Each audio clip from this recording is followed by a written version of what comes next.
Cliff Goldstein, and I want to welcome you to the program Contending for the Faith. The texts in the Word of God I'd like to start with are found in the book of Romans. And I suppose if there were one book in the Bible that, perhaps more than any other, revealed the full scope, spiritually and theologically, of the human condition, it would be the book of Romans. In here we have an inspired interpretation of so much of the meaning of sacred history. You know, Paul talks about Adam and Abraham, Sarah and Jacob, Esau, Rebekah, Moses, David, the fall, Sinai, Jews, Gentiles, law, grace, sin, and death. And first and foremost, he talks about Jesus and what Jesus has done for us. I don't think I could exaggerate if I could say that over the course of history, you could have filled a library, a small or even a large library, with the books written on just Romans. And I don't think we can exaggerate the influence of this book on the history of the church, and certainly on Protestantism. Now, the text I want to look at are at the beginning of the book. And early on, they help flesh out what Paul, or they lay the groundwork for what Paul fleshes out in the ensuing chapters. Romans 1, 18 through 20. The wrath of God is being revealed from heaven against the godlessness and wickedness of men who suppress the truth by their wickedness. Since what be made known about God is plain to them, because God has made it plain to them. For since the creation of the world, God's invisible qualities, his eternal power and divine nature, have been clearly seen, being understood from what has been made, so that men are without excuse. Woo! Here Paul talks about a crucial theme in the book, and that's human sinfulness.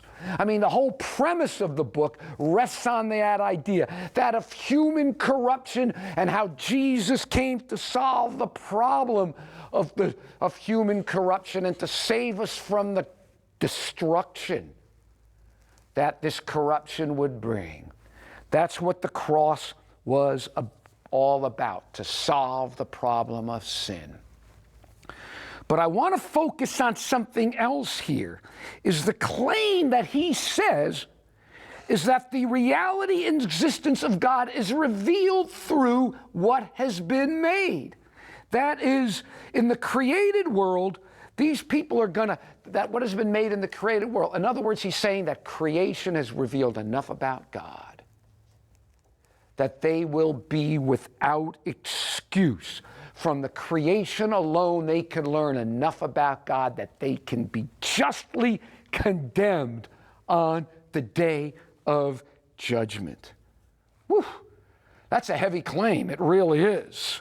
And it's not because these people are stupid. It's not because they can't understand. Rather, it's that they are sinful, fallen, and in their sinfulness and fallenness, they suppress the truth. You know, I can understand this to myself from a personal experience. I remember many years ago in college, I wasn't a believer, and I remember every now and then I'd think about things, I'd talk to people, and every now and then the idea would come to me. I would think, maybe there really is a God out there. Maybe there is a creator.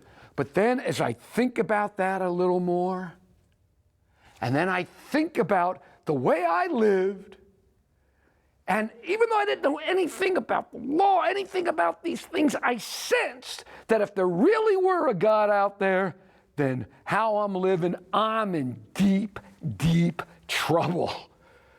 And so, in a sense, I pushed the idea out of my mind. I just rejected the idea. So, I guess, in a sense, you could say I suppressed the truth in unrighteousness. And I just kept on trucking, as they say. Fortunately, as they say 2 years later, God did an intervention, which is why now, thanks to the gospel, thanks to the promise of salvation, I'm aware of my sinfulness. I'm still aware of it, but I claim the gospel promise. And that's my assurance. And thus my eyes have been opened. And you know, no matter how hokey it might sound, and I really mean this, I see the reality of God everywhere. I really do. It's amazing. First, that anything exists is, to me, that anything exists, whatever it is powerful evidence for a creator. I'm sorry, but rocks, tea kettles, stars, iPhone, quasar, space, nothing came from itself. Nothing created itself. That's impossible, because to create yourself, you'd have to already exist. And if you already existed, then you were not creating yourself, because you were already there. No, nothing can create itself. Instead, what was created by something before it, and whatever that was, something was created before it, and something created it, and on and on and on until you get to that which was uncreated, that which always existed. And who or what else would that be but the God depicted in the Scriptures? The God depicted in Revelation 4:11. You are worthy, O Lord and God, to receive glory and honor and power, for you created all things, and by your will they were created and have their being. I'm sorry, but the scientific fad, and yes, science is very faddish, the scientific fad which claims that the universe arose from nothing is mere ad hoc metaphysical speculation that comes guard with all the epistemological privilege that science sanctimoniously awards itself. And what we are saying is that yes, that's what they're saying, was that the universe was created by nothing at all. You know, here we are 400 years after the beginning of the Enlightenment and the scientific revolution, and we are being now told that out of nothing everything that exists came from. Let me read you a quote. Oxford's Peter Adkins summed it up the best. Listen to this. If we are to be honest, then we have to accept that science will be able to claim complete success only if it achieves what many think is possible, accounting for the emergence of everything from absolutely nothing.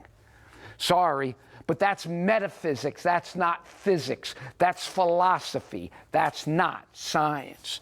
Centuries ago, a German polymath named Gottfried Wilhelm Leibniz famously asked what's probably the most fundamental and basic question that anybody could ask. I think this gets about as conceptually as far back as we can go. Why, he asked, why is there something instead of nothing? And the most logical answer remains what it has always been. Because a self-existing and eternal God created everything that was made. As John said, through him were all things made. Without him nothing was made that has been made. This, despite firm declarations of many scientists, backed up by rigorous laboratory experiments and a few equations to boot, that they are claiming that God doesn't exist and that we're here by chance alone. Nobel Prize-winning physicist Stephen Hawking expressed it like this. Stephen Weinberg, rather, not Stephen Hawking. He said this: the most extreme hope for science is that we will be able to trace the explanation of all natural phenomena to final laws and historical accidents. I don't know. To me, it's crazy. 2,500 years of Western thought climaxes with the idea that everything arose from nothing, and it did it by accident as well. Makes me think of Richard Rorty, one of the most famous philosophers in the last half of the 20th century. Rorty basically argued that we're never going to find truth, it's impossible to find truth, and that the whole concept of truth is misguided. And basically he said, instead of trying to understand reality and understand these things, he says all we can hope for is to learn how to cope with it. I don't know. Again, 2,500 years of Western thought climaxes with the idea that the universe arose out of nothing by accident, and we can never understand it, so all we need to do is try to cope instead. Somehow, folks, I'm not so sure that's much progress. Next, despite being told from the intelligentsia the opposite, design in the created world still declares a designer. Some of my favorite texts in all the Bible come from Job. But ask the animals, and they will teach you, or the birds of the air, and they will tell you, or speak to the earth, and it will teach you, or let the fish of the sea inform you. Which of these does not know the hand of the Lord has done this?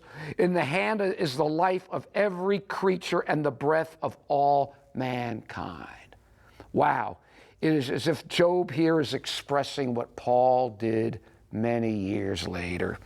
You know, for centuries now, people have surrendered the teleological argument, the argument of purpose and design, to David Hume's book called The Dialogues Concerning Natural Religion. You know, and I've read the dialogues, and they've capitulated to a Potemkin village, and I think a shoddy one at that. I've read Hume's book. I've read it numerous times, and his argument against the existence of God doesn't work. It doesn't do it even with these people. Even some Christians claim that it does. All Hume shows, all he says, is the mere fact that if a man finds a watch on the ground, infers a designer, it does not absolutely prove that God created the world. Well, duh! It's not absolute proof. I don't think it was ever meant to be absolute proof. It's an inference, okay? One can move logically from the concept of design by humanity to the concept of design by Creator. The issue is the reality of purpose and design, which itself points to a designer who created with purpose, regardless of whether it was a human watchmaker or the Creator God. An iPhone, which looks designed, acts designed, reveals design in its inwards and its outers and outward parts, and works only through design, is of course designed. But a human being, qualitatively more complex than a smartphone. A human being which looks design, acts design, reveals design in its inwards and its outwards, and works only through design, is, of course, we are assured by the best and brightest, it's not design. I don't know, maybe I'm not sophisticated enough, but who am I to believe? Richard Dawkins, Charles Darwin, Christopher Hitchens, or my own eyes and my own brain, as well as Moses, Isaiah, John, and Paul?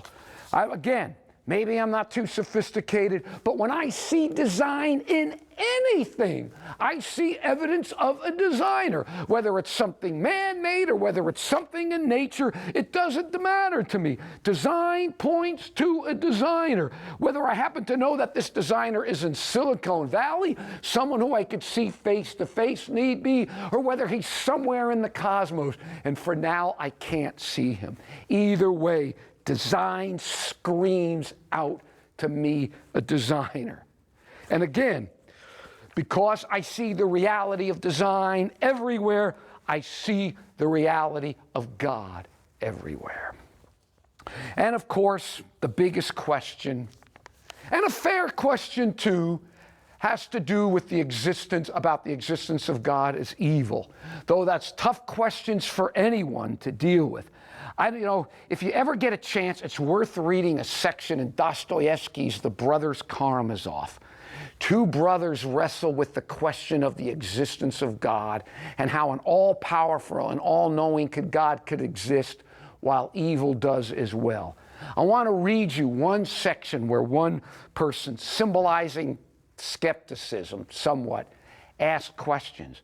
He says, I want to see with my own eyes the hind lie down with the lion and the victim rise up and embrace his murderer. I want to be there when everyone suddenly understands what it has all been for. But then there are the children. What am I to do about them? This is a question that I can't answer. For the 100th time, I repeat, there are a number of questions, but I've taken only the children, because in their case, what I mean is so unanswerably clear. Listen, if all must pay for the eternal harmony, what have children to do with it? Please, tell me, please. Yeah, that's the question, is it? That's the question. Evil and children suffering in a world created by a good God. And though I don't have time to get into all that now, all I can say is this. I know nothing in the premise of an all-loving, all-knowing, and all-powerful God deductively demands the non-existence of evil. It doesn't automatically follow. It's not a logical condition. It's not a logical contradiction. It's not as if you're saying A equals not A or the like. Instead, the great controversy forms a powerful template and a background that enables me to press on in faith despite all the evil that rattles our souls. I can see the reality of God even with the evil, because this evil shows me just how terribly wrong everything has become, and that fits so well into the great controversy scene. Yet time and time again, I have to fall back on that meta-narrative because it's the only thing that helps me make sense of what doesn't seem at times to make sense at all. You know, I once read a powerful article about a woman wrote about her time teaching poetry and writing to children dying at a cancer center. And listen to what this woman wrote. The children I write with die. No matter how much I love them, no matter how creative they are, no matter how many poems they have written, or how much they want to live. Close quote. Almost every line in this article is a zinger. And how can it not, considering the topic? Kids in the context of children suffering and dying of cancer. But in this context, one line really caught me. And it was, she said this, in this whole context, I was, like everybody else, trying to make sense of what is nonsensical. Whoa, nonsensical? That is, none of it makes sense. It can't be rationally explained. There's no good reason for it. And yet, isn't that better? Isn't that better that evil and children dying of cancer is evil? Isn't it better that it be nonsensical and non-rational and non-logical or not explicable? Otherwise, what? Otherwise, what? You have good, logical, harmonious reasons exist why these kids lose limb, suffer horrific pain, suffer the trauma of chemo, go through all that, sit in the hospital for years, and then die? Please, if there were a good reason, logical reason for that, I really wouldn't want to know it. However bad these tragedies are, it would be worse if there were sense to them. That's why it's all nonsense. And again, that's why I go back to the larger theme of the great controversy, the large cosmic theme about the battle between good and evil that Jesus won for us at the cross. That's the only template I use to help me, if not make sense or fully understand what's going on, at least put it in a larger perspective, one that gives me hope for a resolution. Sure, we have a million questions about a million things, but still this grand theme helps me to keep it all together now, no matter how much remains unanswered and perhaps unanswerable. Okay, sure, someone could justly argue that with this template, I'm working from a priori presuppositions about how the world works. And that's true, though trust me, they're not a priori. But again, they are presuppositions. But so what? Nothing can be believed without presuppositions. You can't believe in anything without certain assumptions, things you can't prove. No, these assumptions are things that you just accept on faith. They're assumptions. The key, though, is to have the correct ones. You know, I remember early on as a believer in Jesus, when I was a brand new believer, weeks into this, I remember I asked a friend out there, with so many faiths and religions out there, how do I know that Adventism? How do I know that this is the truth? And I'll never forget Bernie Molnar, who just passed away a while back, who was one of my first NSTA contacts. He instantly answered. He said, well, he said, it's certainly not unreasonable to think that with all those views out there, at least one of them is true. And I thought, wasn't that a great answer? Doesn't that make good sense? I appreciated that answer back then when I was a brand new believer, barely knowing anything.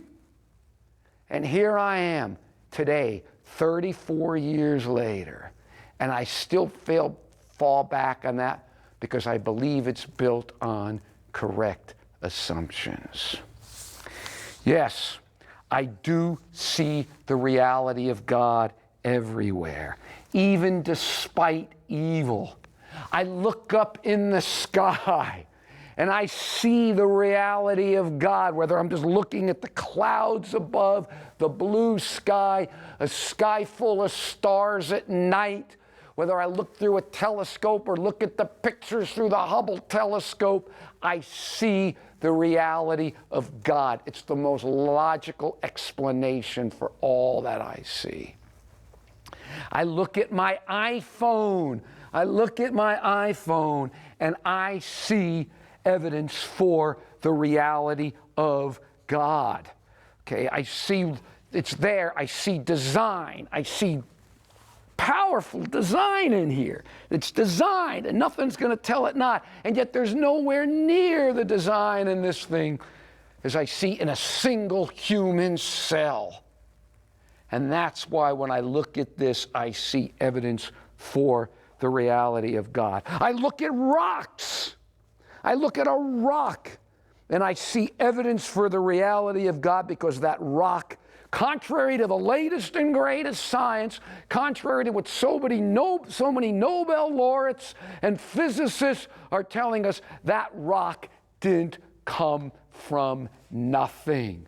Something had to create it. I look inside my own soul. I look at my own consciousness, and I can see the reality of God, because where could this all have come from? I don't believe it arose out of nothing, and I don't believe it rose out of chance. So where else but God? I think of Immanuel Kant's famous saying, quote, "Two things fill the mind with ever new and increasing admiration and awe, the more often and steadily we reflect on them. The starry heavens above me and the moral law within me." Very interesting. And though I wouldn't quite phrase it as he did, the more steadily I reflect on everything, that is, houses, butterflies, smartphones, it's undeniable to me that a creator exists. And with the grand revelation of him as revealed in the Bible, which includes powerful evidence for the resurrection of Jesus, with the confirming ministry of the Spirit of prophecy, and my own life-changing experience with Jesus, and the assurance of salvation that comes because of his death in my behalf and his righteousness covering me, It's no wonder that I believe in God, and no wonder I'm a Seventh-day Adventist. With those things, what else could I be? I want to return to Paul in Romans and to those same verses we looked at in the beginning.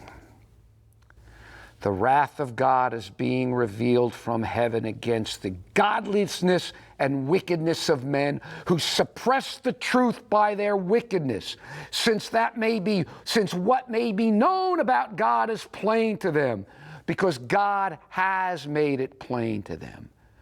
For since the creation of the world, God's invisible qualities, his eternal power and divine nature, have been clearly seen, being understood from what has been made, so that men are without excuse. Again, that's heavy. They're without excuse. But notice what he said. For what may be known about God is made plain to them. Okay? This implies that there are aspects about God that aren't revealed to them, because what may be known is explained to them. Maybe there are some things that are not known, which of course makes sense. I mean, even as a believer, as someone who knows the Lord, knows the gospel, knows the truth of salvation, that hardly means I have all the answers. What, are you kidding me? I mean, if I have intellectual nightmares, and maybe somebody could explain this to me, I have intellectual nightmares over the fact that -6 multiplied by -6 gives you a positive 36. And yet you could take -6 plus -6 plus -6 plus -6 plus -6 plus -6, and you get -36. I go nuts trying to figure out how you can make sense of that. How does that work? You multiply them, two negative numbers, and you get a positive number. You add them together, and you get a negative number. Now, if I can't make sense out of that, how am I going to make sense out of the Holocaust, the Trinity, or how am I going to fully understand Daniel 11? I can't. But who cares? I don't care. I can still see the reality of God in everything, even in all that I don't know and understand about him, and in the world that he had created. I can see it even regardless of what I don't understand.